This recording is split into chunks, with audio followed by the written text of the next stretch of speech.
Mutual fund पता है सबको क्या है? कितनों ने ऑलरेडी इन्वेस्ट किया हुआ है म्यूचुअल फंड्स में? बहुत कम लोगों ने। क्यों नहीं किया हमने इन्वेस्ट? पता ही नहीं सर। नंबर 1 करेक्ट इन्फॉर्मेशन नहीं है। नंबर 2 हम डरते हैं, हमें लगता है म्यूचुअल फंड भी कोई स्कीम है कि पैसा इकट्ठा किया और कल को अगर भाग गया या बंद हो गया तो पता नहीं क्या होगा। ये पैसा आपका 100% सेफ है because it is regulated by SEBI.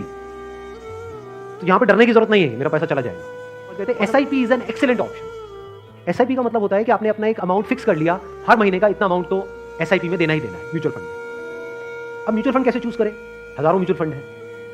Large cap equity fund को पकड़ो, वो भी कुछ वेबसाइट्स है जैसे मनी कंट्रोल है, वैल्यू रिसर्च है, वहां पर जाकर के देखो उन फंड्स की रेटिंग कम से कम 4 से 5 स्टार होनी चाहिए। कोई ऐसा फंड है उसकी 1 या 2 स्टार की रेटिंग है, मत करो उसमें। बल्कि ऐसा फंड होना चाहिए जो हर वेबसाइट पे 4 या 5 स्टार की रेटिंग है। अब आपने क्या किया कि हर महीने का अपना एक अमाउंट फिक्स कर लिया, दैट कुड बी एनीथिंग, 1000 रुपए, 2000 रुपए, 3000 रुपए, 4000, 5000, whatever that amount is. SIP के थ्रू ऑटोमेटिकली इतना अमाउंट आपके अकाउंट से डेबिट होता चला जाएगा over a period of next 10 years, 20 years, 30 years. अभी स्मार्ट इन्वेस्टमेंट क्यों है? एक तरफ से मैं इंश्योरेंस के लिए मना कर रहा था, इसके लिए स्मार्ट क्यों है? क्योंकि यहाँ पे आपका पैसा नहीं कट रहा है, जो पैसा आप लगा रहे हो पूरा का पूरा इन्वेस्ट हो रहा है। इसमें भी 2 ऑप्शन है, एक आप ब्रोकर के थ्रू जा सकते हो, एक है डायरेक्ट जा सकते हो। तो वहां पे आपका 1% और बच जाएगा। मान लो टोटल 1.5% कटना था हर साल का, अब कितना कटेगा? सिर्फ आधा %। अभी 1% सुनने में छोटा लगता है, but over a period of 20-30 years ये लाखों रुपए का होता है। मतलब डिसीजन लेने में कुछ मिनट्स लगते हैं इन बातों को समझने में, लेकिन आने वाले टाइम में यही फर्क होगा कि आपके अकाउंट में लाखों है, करोड़ों है, क्या है। अच्छा, म्यूचुअल फंड क्यों और स्टॉक्स क्यों नहीं? क्योंकि स्टॉक्स में आप 1 या 2 या 4 में इन्वेस्ट कर रहे हो, म्यूचुअल फंड जो है वो डिवाइड कर देते हैं। वो मान लो 50 में उन्होंने इन्वेस्ट कर दिया, तो अब अगर उसमें से एक कंपनी बंद भी हो गई तब भी प्रोपोर्शनेटली जो आपने इन्वेस्टमेंट करी है उसमें उसका परसेंटेज क्या था? मान लो 2% है, तो आपका 100 रुपए 98 रह गया, बस इतना ही हुआ। अब मार्केट में सबसे बड़ा डर लोगों को ये होता है जो म्यूचुअल फंड में नहीं इन्वेस्ट करते हैं कि कल को नीचे आ गया तो क्या होगा, क्योंकि नीचे आने की कोई लिमिट नहीं है।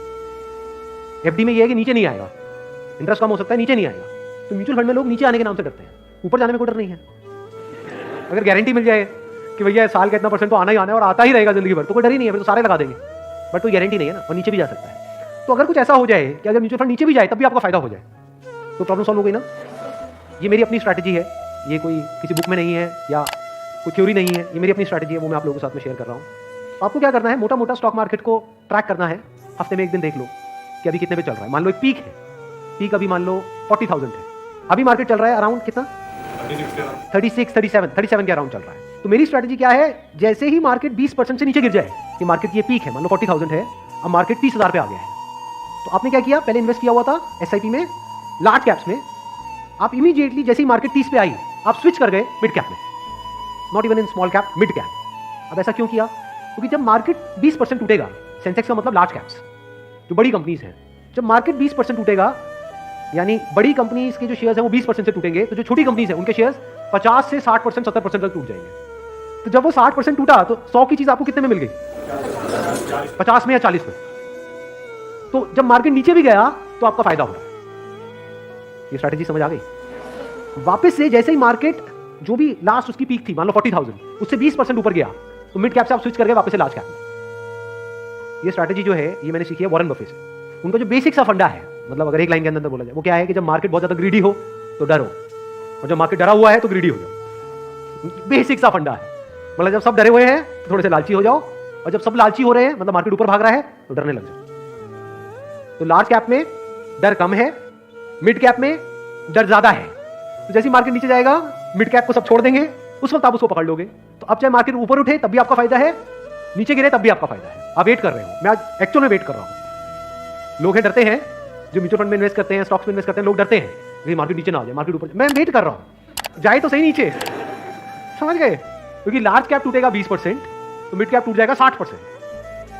तो मेरा 100 रुपए लगा हुआ था तो 80 रह जाएगा, उस 80 को उठा करके मैं मिड कैप में डाल दूंगा, फिर आराम से बैठ जाऊंगा कुछ सालों के लिए। जैसे ही मार्केट ऊपर जाएगा, मतलब लोग लालच से तड़प रहे हैं, तब जैसे 20% ऊपर गया, मान लो 48,000 पे गया, मिड कैप से हट करके मैं आ जाऊंगा लार्ज कैप, वापस से सेफ हो गया। अब जो नया पीक बन गया वो क्या बन गया? 48,000। आज की रेट में क्या है? 40,000। अब 48,000 पे 2020 चलेगा। आ गया गेम समझ में? तो यहां से आप पीसफुल हो, नहीं तो लोग डरे ही रहते हैं, म्यूचुअल फंड के नाम से डरते हैं। क्यों डरते हैं? अरे कम हो रहा है, कम हो रहा है, कम हो रहा है तो बढ़िया है, तब भी आपका फायदा है, और बढ़ रहा है तो फायदा ही है।